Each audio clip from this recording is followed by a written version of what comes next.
A gente segue falando desse imbróglio que envolve o IOF, e a gente, traz aqui nessa edição, a gente trouxe aqui nessa edição, que o governo decidiu judicializar essa derrubada do decreto do IOF no Congresso Nacional. E sobre os impactos políticos de todo esse imbróglio, eu converso agora com Cristiano Noronha, que é vice-presidente da Arco Advice. Tenho o prazer de dividir tela aqui no CNN Money. Muito boa tarde, Cristiano. Boa tarde, Vitor. Boa tarde. É um prazer estar aqui com vocês. Prazer é nosso. Cristiano, queria começar exatamente tentando entender essa estratégia do governo. O governo, mais uma vez, apela ao Supremo Tribunal Federal depois de uma derrota, essa de fato muito expressiva, no Congresso Nacional. O que aquele placar, de mais de 380 votos a favor dessa derrubada de um decreto presidencial indica sobre o momento do governo no Congresso? Bom, Vitor, indica um profundo descontentamento de uma parte significativa do Congresso Nacional em relação a como que o governo lida com os parlamentares, dialoga com a base. Então, há reclamação de todos os tipos, de que não há diálogo, de que o governo não cumpre acordos, de que o Congresso Nacional não quer aumento de carga tributária, de que o Congresso Nacional quer também que o governo discuta corte de gastos, e o Congresso Nacional ficou também profundamente irritado com o fato do governo jogar a responsabilidade para o Congresso Nacional, de que o Congresso Nacional é contra os pobres e defende os interesses dos mais ricos, né?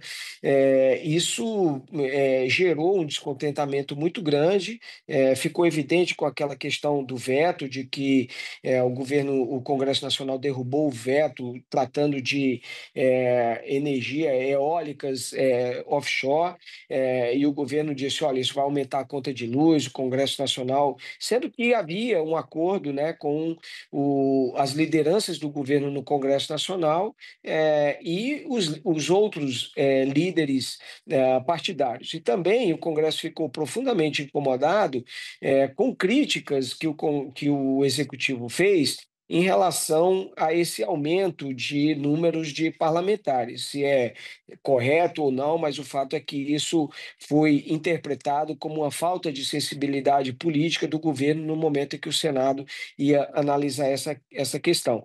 Então, isso é reflexo de um descontentamento que não começou agora, esse descontentamento já vem de algum tempo, o Congresso Nacional já vem emitindo alguns sinais para o governo, e também se trata, obviamente, de uma antecipação do debate eleitoral, né, de 2026. Se você olhar esses partidos que compõem o chamado Centrão, todos eles têm um plano diferente para 2026 e não é o de apoiar o presidente Lula na sucessão do Congresso Nacional. Então, o PSD tem candidato, o PP namora muito mais com Tarcísio de Freitas, por exemplo, governador de São Paulo. O Republicanos, que é o partido do Hugo Mota, é do mesmo partido de Tarcísio de Freitas, que é do Republicanos.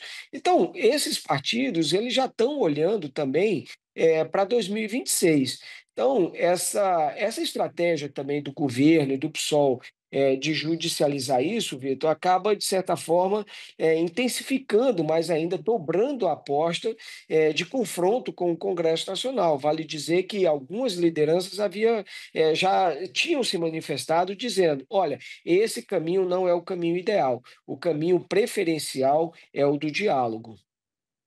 Você citou aí alguns partidos, como progressistas, também o PSD, o Republicanos. Eu adiciono aqui o União Brasil, que patrocinaram essa derrota expressiva do governo na Câmara dos Deputados, mesmo com representação no Congresso, na esplanada dos ministérios, ocupando ministérios do governo Lula.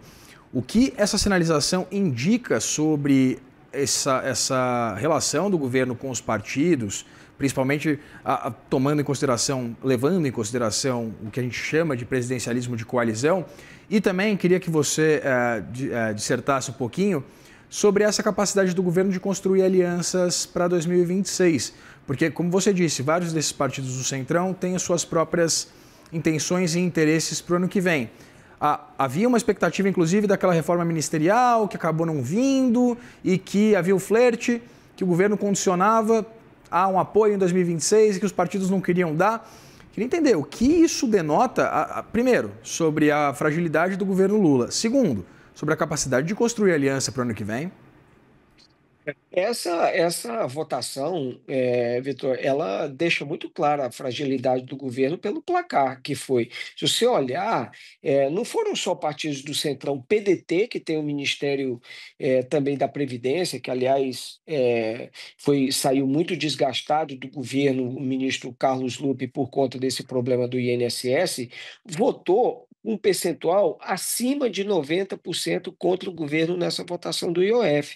Então, não foi só os chamados partidos do Centrão, o PDT é um partido de esquerda, que tem, por exemplo, o Ministério da Previdência. Né? Então, é uma relação muito desgastada, não apenas com esses partidos do Centrão, mas até com partidos de esquerda. Né? Então, é uma relação que, na minha avaliação, ela sempre foi marcada, desde que o Lula assumiu, foi uma relação marcada por altos e baixos. O Congresso sempre mandou mensagens ao governo sobre esse descontentamento. Um exemplo desse descontentamento, Vitor, é muito evidente. Por exemplo, em dezembro do ano passado, o presidente Lula encaminhou quase 2 dezenas de indicações para as agências reguladoras. Até hoje, a gente está aí às vésperas do recesso parlamentar, o Senado Federal não analisou essas indicações para as agências reguladoras, mostrando que o Congresso também não está satisfeito com essa negociação que está sendo feita.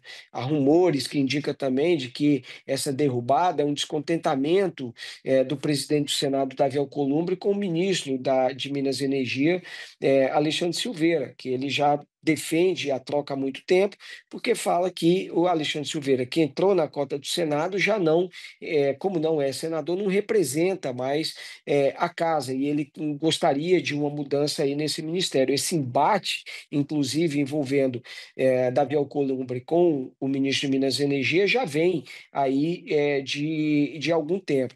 Então, é muito pouco provável que, considerando o cenário que a gente tem, a realidade que a gente tem hoje, do governo com uma fragilidade muito grande em termos de popularidade, consiga formar uma ampla aliança em torno da campanha do presidente Lula. É muito mais provável que esses partidos embarquem numa candidatura alternativa ou que optem por não apoiar nenhum candidato, ou alguns outros que decidam ter candidato próprio à presidência da República. Mas, ao que tudo indica, muito provavelmente a aliança do presidente Lula vai ficar restrito, possivelmente ao PT, PSOL e PSB, talvez um ou outro partido de esquerda menor, mas não vai ser muito além dessas legendas, Vitor. E, Cristiano, pensando, né, fazendo aqui um exercício de futurologia, se, porventura, o Supremo Tribunal Federal de fato considerar inconstitucional essa derrubada via projeto de decreto legislativo do decreto do governo e determinar que o Congresso Nacional encontre alguma forma de compensar essas previsões, né, que o governo tinha em relação à arrecadação, a gente já consegue mensurar quais seriam as opções na mesa do Congresso Nacional, que tipo de resposta o Congresso poderia dar em relação a essa perspectiva para cumprir a meta fiscal? Bom, Vitor, é importante observar o seguinte, né, que ficou aí, paira sobre essa questão do IOF uma grande incerteza. Por exemplo, há um pedido uma ação que foi apresentada com pedido de liminar. Então, essa questão do IOF, ela pode ser temporariamente suspensa, dependendo de quem seja o relator no Supremo Tribunal Federal, ela pode ser temporariamente suspensa por uma decisão liminar, dependendo de quem seja o relator no Supremo Tribunal Federal, e aí a tributação do IOF acabe voltando a vigorar. considerando que o Supremo Tribunal Federal entra em recesso agora, em julho, né, e ele só retorna em agosto, pode ser que eventualmente esse aumento de IOF fique em vigor, durante, por exemplo, o mês de julho. Então, não haverá nenhuma decisão de mérito do Supremo Tribunal Federal antes de agosto. É muito pouco provável, pode até haver uma decisão em caráter liminar. E as alternativas que por parte do governo, né, o governo deu a alternativa de ou verificar outras fontes ou fazer novos cortes e contingenciamentos. O Congresso Nacional defende corte de gasto, fala em reforma administrativa. O Congresso Nacional, mas essa reforma administrativa ela geraria efeito a longo prazo, não a curtíssimo prazo, como o governo precisa. Então,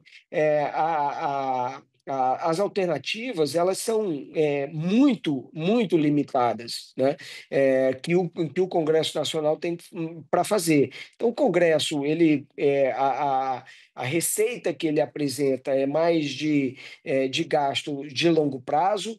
Vamos desvincular os benefícios previdenciários ali ou os benefícios sociais do salário mínimo e tal. É uma medida de longo prazo. O governo precisa ter isso esse ano. As alternativas que o governo tem para fazer isso, que é aumento de arrecadação, ou você tem que cumprir uma noventena, ou você tem que cumprir um princípio da anualidade. Então, o governo acaba estando ali reduzindo bastante a sua margem de manobra para reverter essa situação, e o corte de gastos ali na despesas discricionárias acaba sendo, vamos dizer assim, a alternativa primeira, né, a alternativa número um do Palácio do Planalto. E o Legislativo vai insistir nesse corte de gastos, mas como eu disse, ele é muito mais de médio e longo prazo do que de curtíssimo prazo, o que o governo precisa nesse momento. E pensando na possibilidade, Cristiano, de o governo, né, fazer mais e novos contingenciamentos no orçamento desse ano, inclusive mirando as emendas parlamentares, queria entender como isso vai impactar essa já debilitada relação com o Congresso Nacional. E queria te fazer uma pergunta, na verdade, em adendo a essa. Com essa escalada dessa tensão entre o Executivo e o Legislativo, com o Supremo ali no meio, a gente pode esperar o que dessa agenda, principalmente a agenda econômica proposta pelo ministro da Fazenda, Fernando Haddad, que inclusive esperava pelo menos, essa apreciação do projeto dos supersalários e também da aposentadoria de militares? Bom, essa relação aí, como eu falei, ela vai continuar muito tumultuada, né? Vai continuar tensa, né? O governo tem o Congresso, enfim, tem algumas sugestões, e essa agenda legislativa, por exemplo, o impacto que a gente já viu, o Arthur Lira deveria apresentar o relatório da correção da tabela do imposto de renda, a isenção para quem ganha até 5 mil, justamente nessa sexta-feira. Acabou adiando, não tem data para acontecer. Então já é um impacto, aí já é um atraso nessa medida. O fato do governo judicializar isso, e já havia esse alerta por parte de lideranças do Congresso Nacional, é de que, olha, a relação pode ficar pior.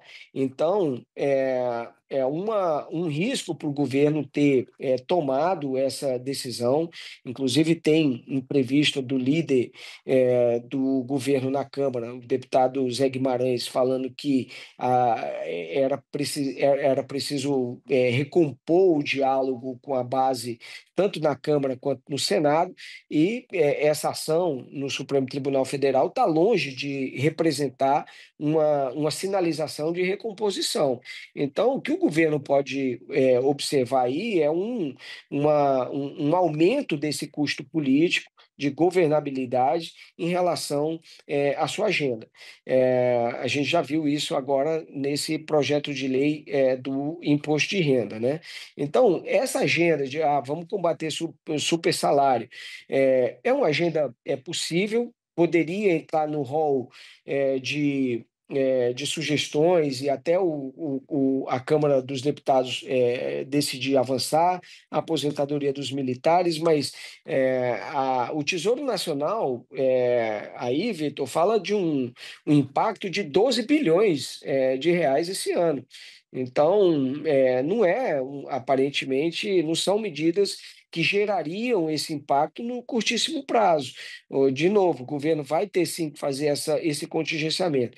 E essa movimentação, quer dizer, cortar emendas de parlamentares e ao mesmo tempo judicializar, só vai, na verdade, aumentar a insatisfação no Congresso Nacional. Então, essa situação e vamos dizer assim, esse divórcio entre o Centrão e o governo, parece que só tende a aumentar.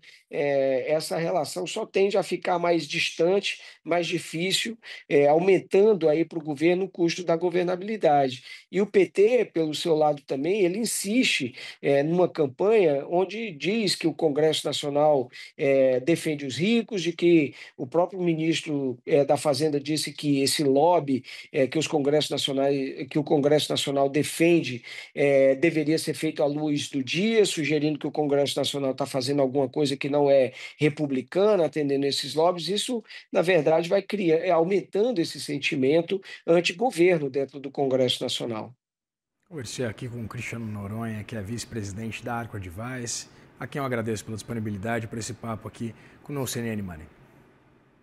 Muito obrigado, Vitor. Prazer estar aqui com vocês. Prazer é nosso. Um abraço.